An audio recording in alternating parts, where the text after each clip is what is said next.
What?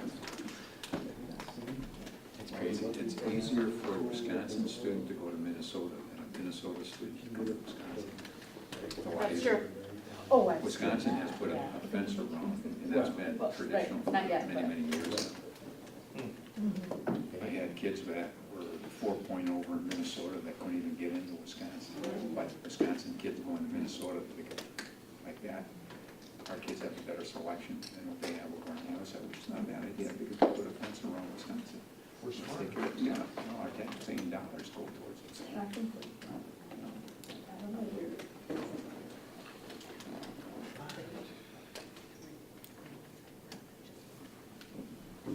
Okay, we'll bring it back to order.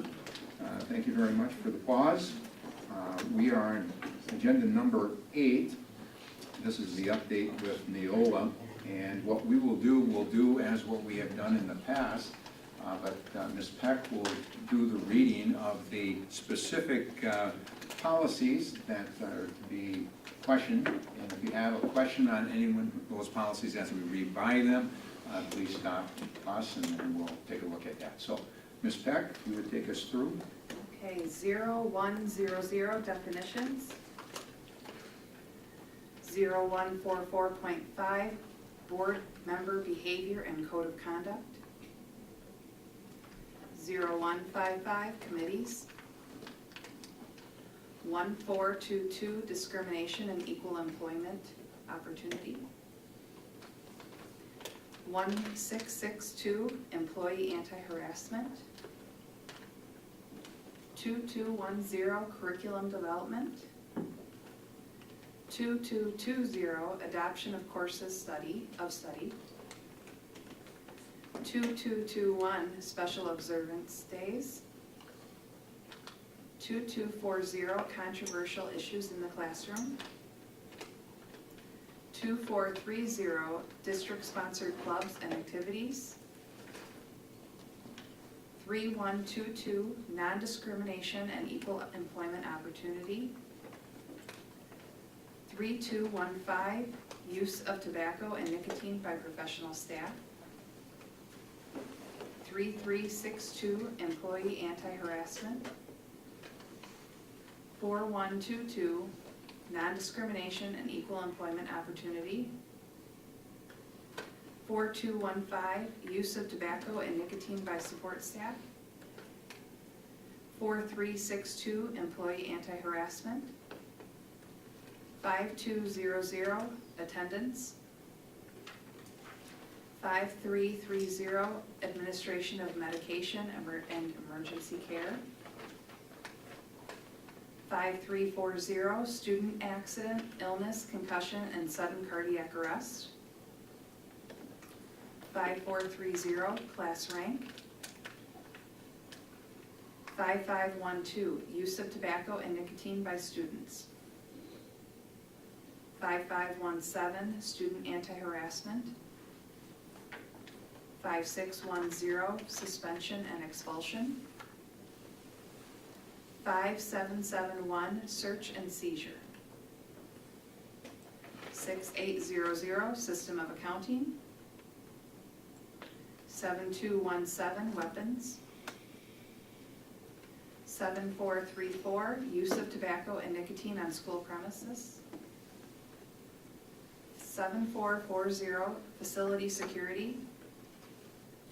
7540 technology. 7544 use of social media. 8305 information security. 8405 environmental health and safety programs. 8450 control of casual contact communicable diseases. 8453 direct contact communicable diseases. 8531 free and reduced price meals. 8800 religious and patriotic ceremonies and observances. 8802 patriotic activities and observances. 9700.01 advertising and commercial activities. To be determined, community services.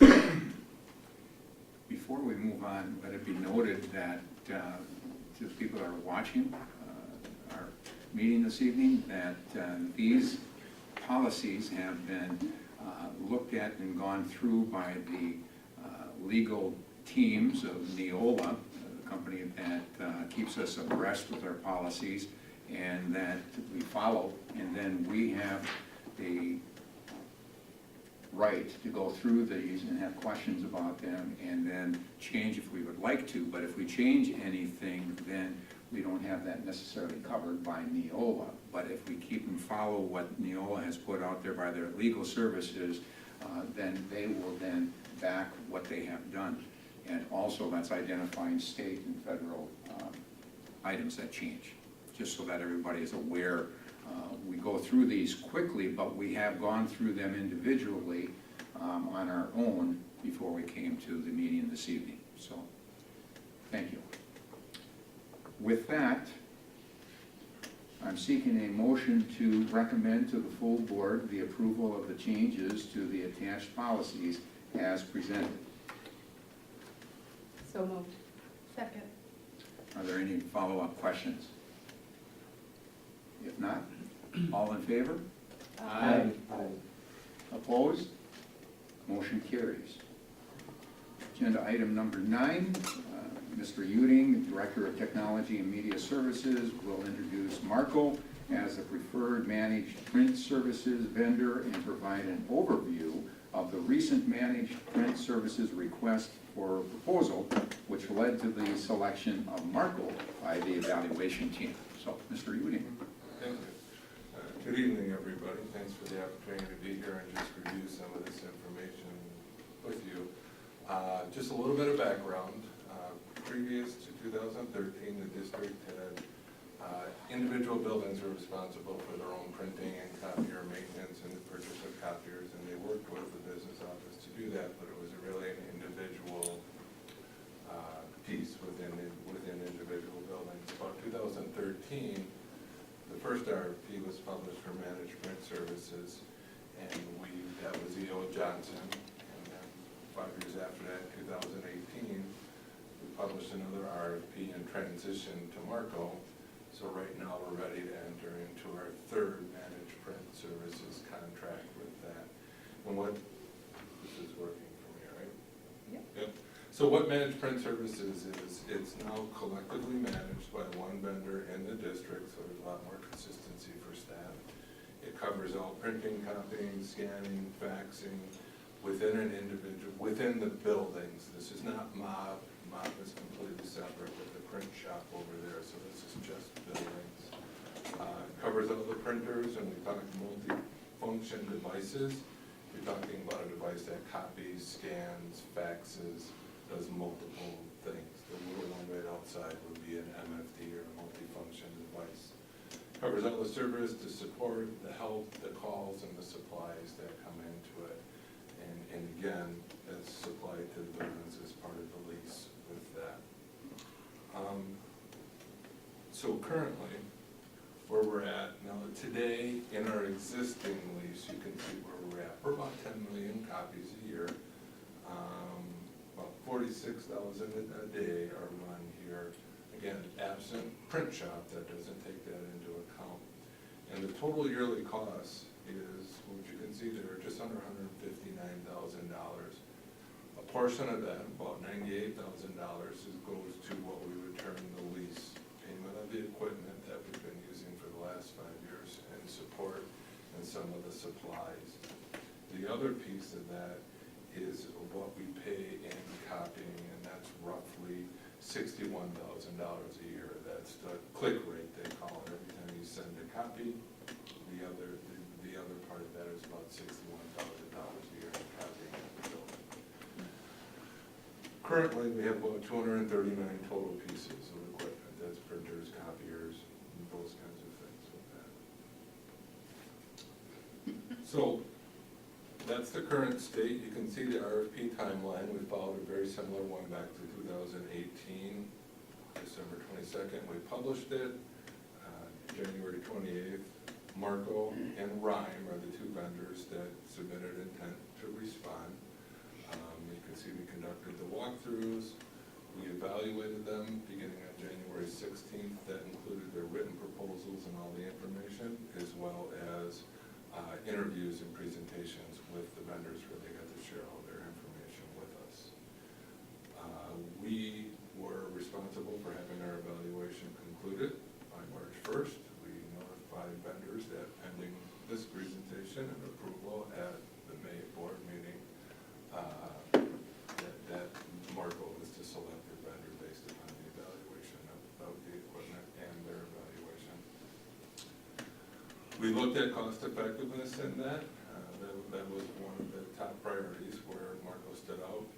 All of the things on there, but we also looked heavily at an impact on instructional time and the least amount of disruption for our students and staff.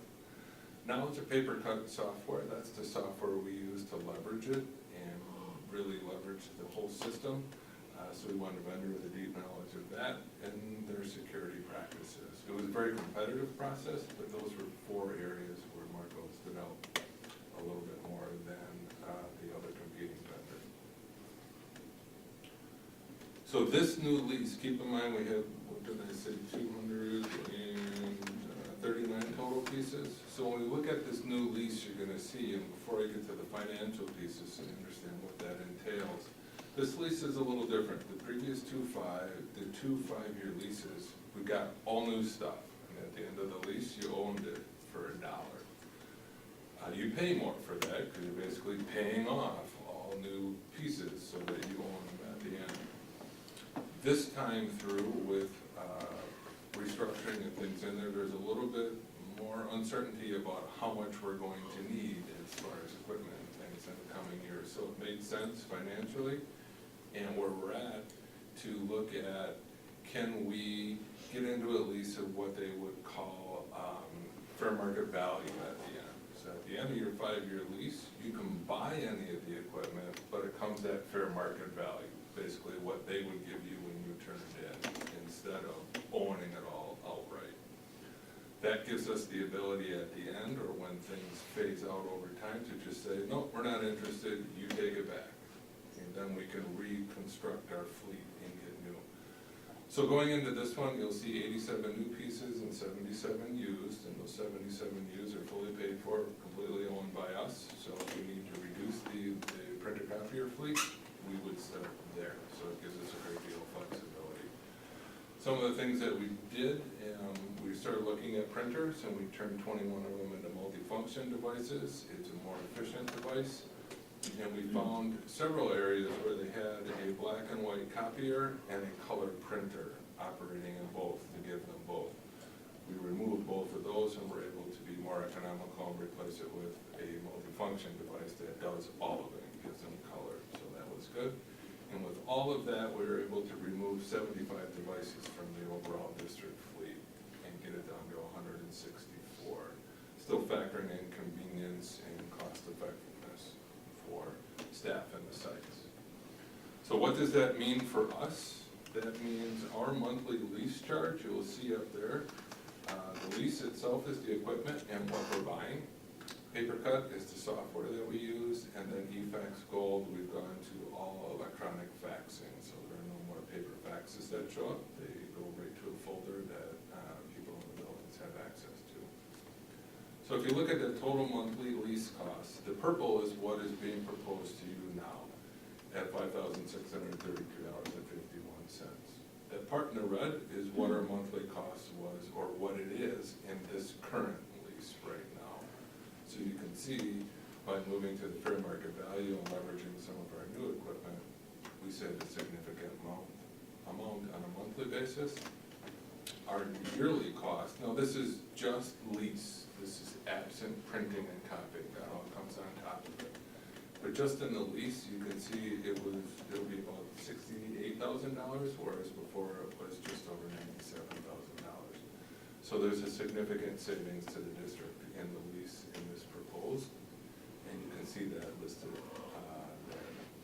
So the great news is over 5 years on lease alone, we could expect to see just under $150,000 in savings with this new proposed lease.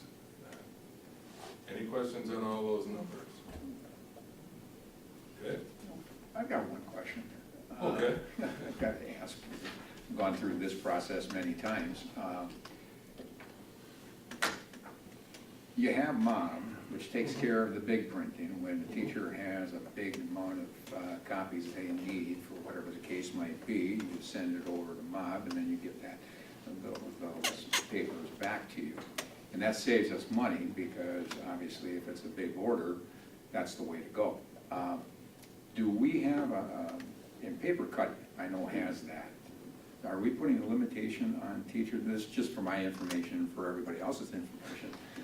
Are teachers going to be limited to the amount of paper that they can use off of the individual machines that are in the schools? And I ask that only because, you know, there's gonna be a time as an English teacher, oops, I didn't get it to MOB in time and I need it immediately, I gotta run over and get the copies, I'm gonna have to print them off here. Do I have a certain amount of flexibility in that? We have not implemented those kinds of limitations or restrictions on staff. Does paper cut give us the ability to do that? Yeah, so that's a good segue into this last slide and where we want to see it go. And we'd like to move, I'm getting to your point. Well, then just keep on going. No, but we are about 10, we'd like to get to about 8 million copies a year and really reduce it.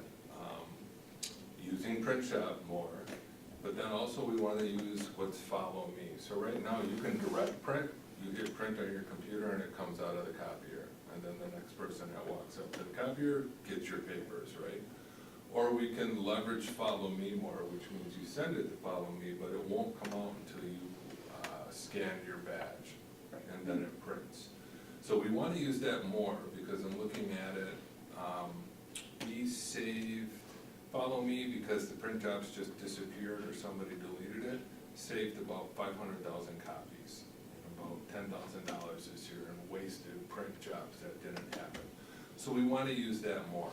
Yes, we are talking about, hey, if you're going to print something and it's 200 copies, maybe we want to at least begin to warn you, hey, you could do this cheaper by sending it to MOB. Are you sure you want to print here to get people used to it? One of the things here is what we really like to do is through paper cut, shift 50% of all copies from the printers, which are about 3 times the cost of a copier. So when we get more printing at a copier, we'll save, and these are all building budgets, so we're saving the building budgets that way. So we would begin to implement some of the paper cut features to say, hey, maybe you should send this to your in-building copier instead of the printer. And get it some of those things. So let me ask the question, are we going to eliminate some of the printers, some of the smaller printers, so that that doesn't happen? Because that can be a savings there too. Yeah, that is really the bulk of the 75 devices that we reduced were mainly single function black and white printers, and then maybe about 20 of them were the color copiers that we replaced with the multifunction. Yeah, and coming into the next lease, we would really like to get rid of all printers and just use multi-purpose, the multi-function devices. Printing on a copier like that, just a little over a penny for us. If you do it on a printer, it's 3 cents. So there's a significant difference there. But it's about educating and leveraging paper cut to make people more aware. There are building level, maybe not exact numbers of copies, but the buildings do certainly monitor it. Yes. I have a printer running quite often at home. So do I.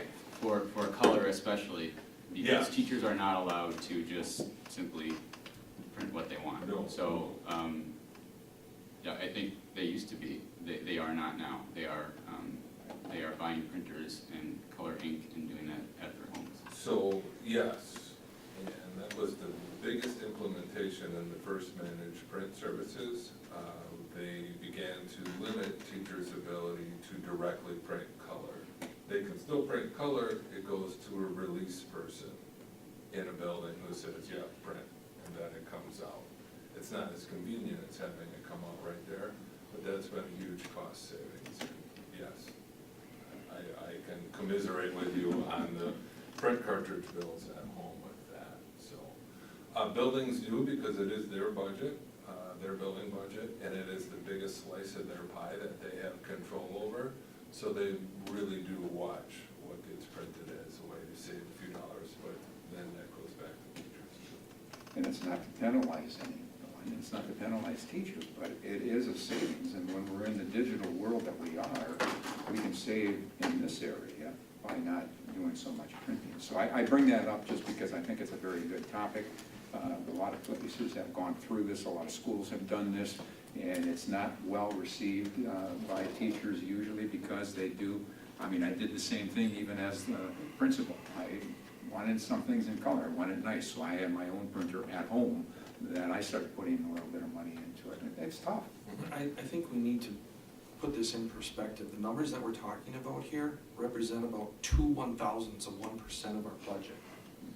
So I can appreciate trying to save and become more efficient, but I don't see the point of really turning the screws to the staff and telling them that you can't print this or you can't print that. If they think that they need that to properly execute their daily routine within their class, I mean, guys, this isn't even a blip on the radar screen.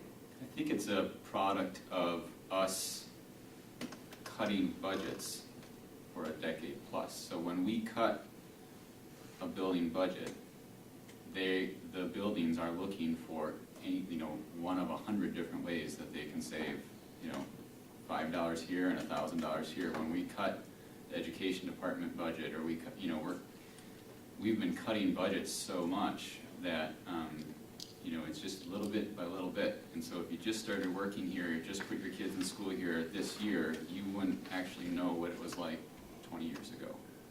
Yeah, and I want to rephrase, we're not saying you can and you can't print. No one's doing that. If you hit print, it's gonna come out, right?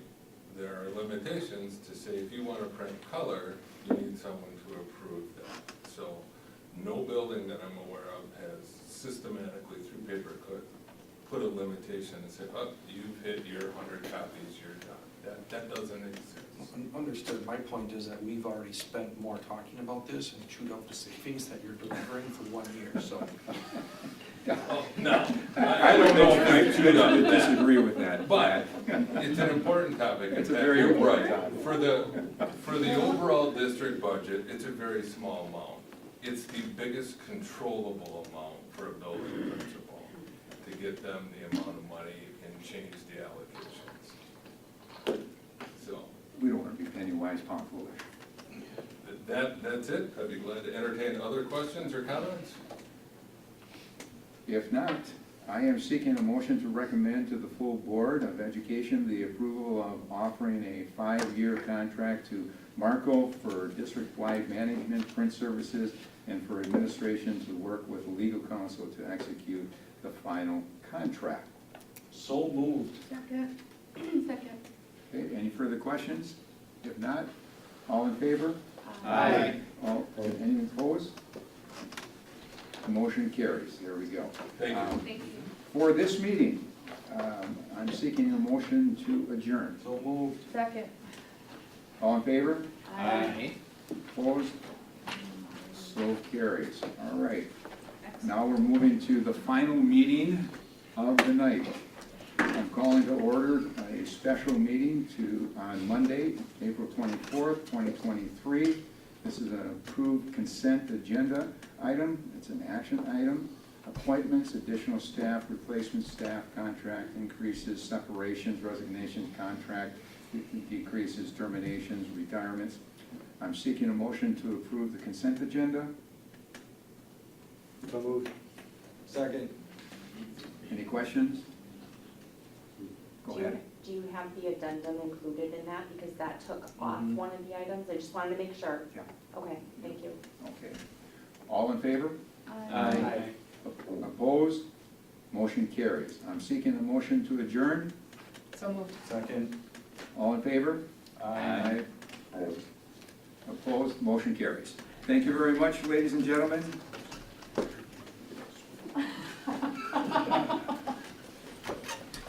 Jennifer, Don't let that one. almost drew it out of you. Jennifer, I introduced myself. My eyes closed door.